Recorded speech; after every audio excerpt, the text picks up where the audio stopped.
Hello, my name is Robert Hux with the Committee for the Republic of Canada. I would like to thank Helga and Lyndon LaRouche for inviting me to say a few words, and I'd like to greet the attendees at the Schiller Institute's 5th conference on the battle to establish a new paradigm for mankind there in San Francisco.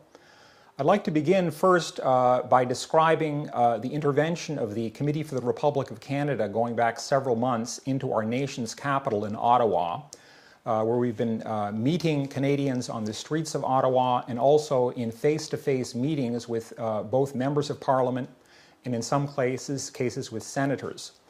What we are discussing is what you're discussing there at the conference in terms of GlassSteagall, and more importantly, what will follow after GlassSteagall, in particular, the North American Water and Power Alliance.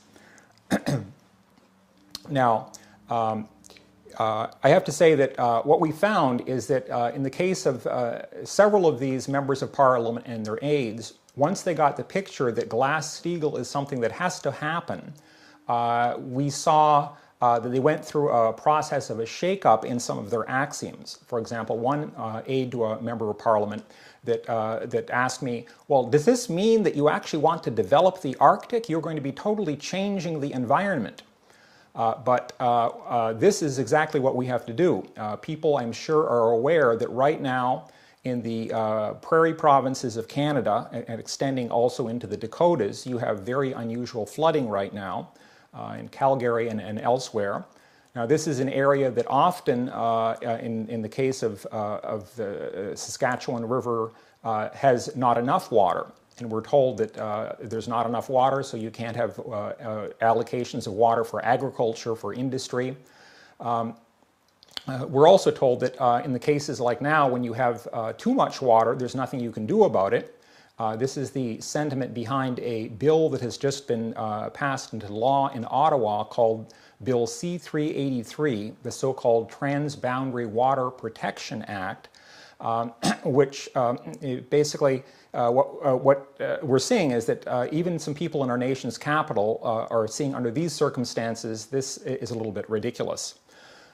So I would like to also address people at the conference, particularly people that are from the northeastern part of the United States or California, make them aware that there has been a history of collaboration between the United States and Canada on subjects bearing on NWAPA. For example, in November of 1961, the Premier of British Columbia, W.A.C. Bennett, flew down to Seattle, Washington. He created a diplomatic incident by having a closed-door private meeting with John F. Kennedy.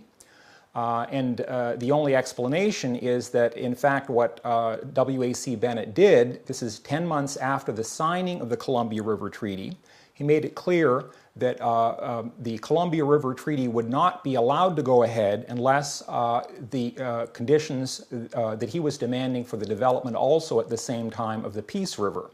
Now, this is actually very interesting because if you look at these two rivers, the Peace River and the Columbia River in particular, these are two linchpins in the development of NWAPA.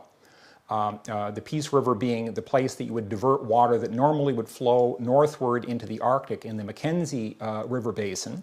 You would divert water eastward into the Saskatchewan River Basin, into the areas that, unlike now, but often are very arid and require extra water.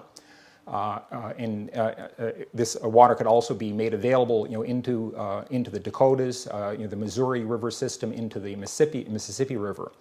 So you have this history of collaboration. Also, if you look at the mid-1960s, right after the North American Water and Power Alliance had been put forward, you see a study conducted by Canadian provinces and the Canadian government under the Saskatchewan-Nelson River Board that asked the question, how much water would become available in this Saskatchewan-Nelson basin? This is the basin that is now flooding right now.